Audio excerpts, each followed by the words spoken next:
For over 4 decades, Peter Gabriel has been one of the most revered British musicians, an artist of the first rank, ever since the groundbreaking days with Genesis. He's also been at the forefront of the world music movement. He's been an activist for Amnesty International for very many years, and he is behind a fascinating organisation called simply The Elders. His new album revisits the Peter Gabriel catalogue, accompanied by an orchestra, and we're going to be hearing more of that later. But first, the man himself joins me. Welcome. Thank you for coming in. You're welcome. Can I just start by asking, it's a slightly, perhaps a strange place to start, but about The Elders, because I've been fascinated by this. This is an organisation of extremely experienced world statespeople, is it?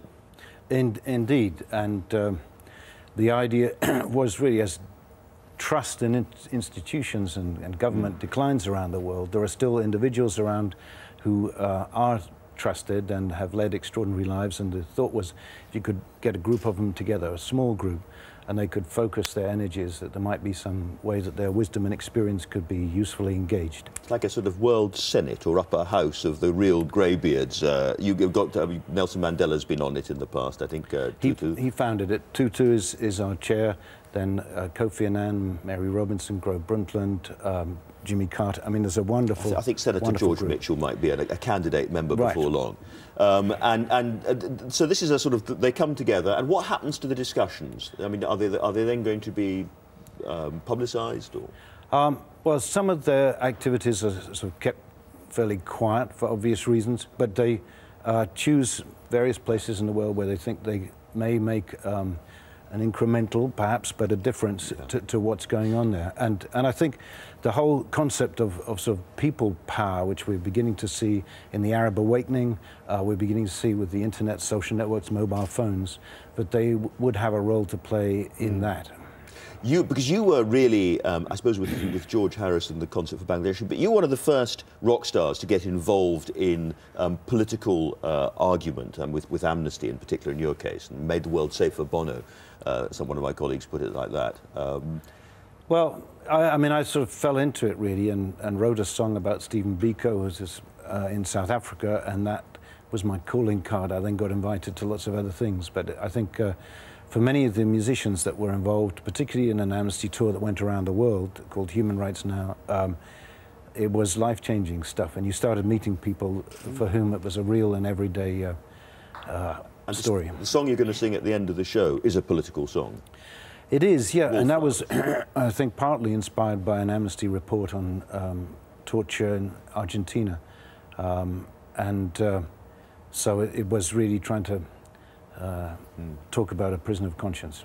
And I should emphasise, you actually put your money into these things. You don't just you don't sign a petition and wave and move on. No, there is money, and I mean, I work now with another organisation called Witness.org, which is a human rights organisation using technology and video. So that's more of my human rights focus, but I still do things with Amnesty and definitely with The Elders.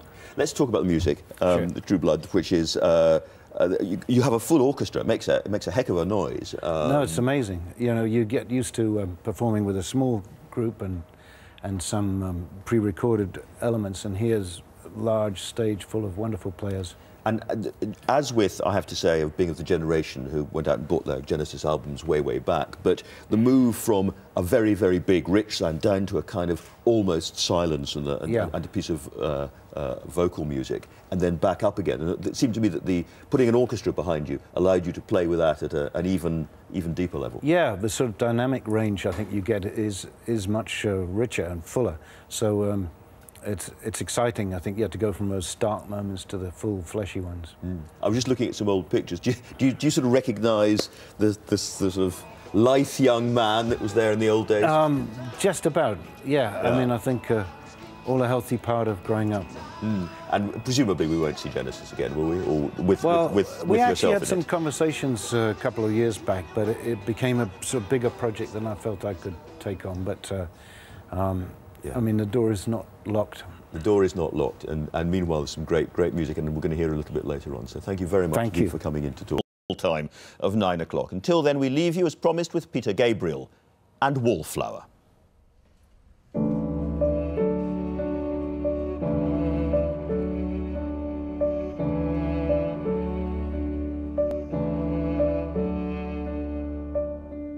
6 by 6 from wall to wall.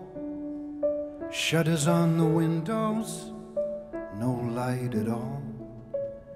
Damp on the floor, you got damp in the bed. They're trying to get you crazy, get you out of your head.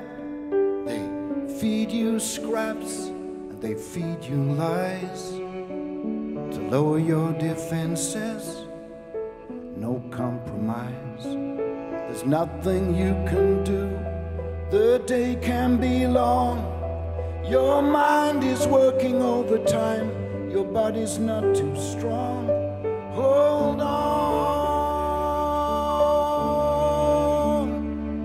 Hold on. They put you in a box so you can't get hurt. Let your spirit stay unbroken. May you not be deterred. Hold on. You have gambled with your own life. You face the night alone, while the builders of the cages sleep with bullets by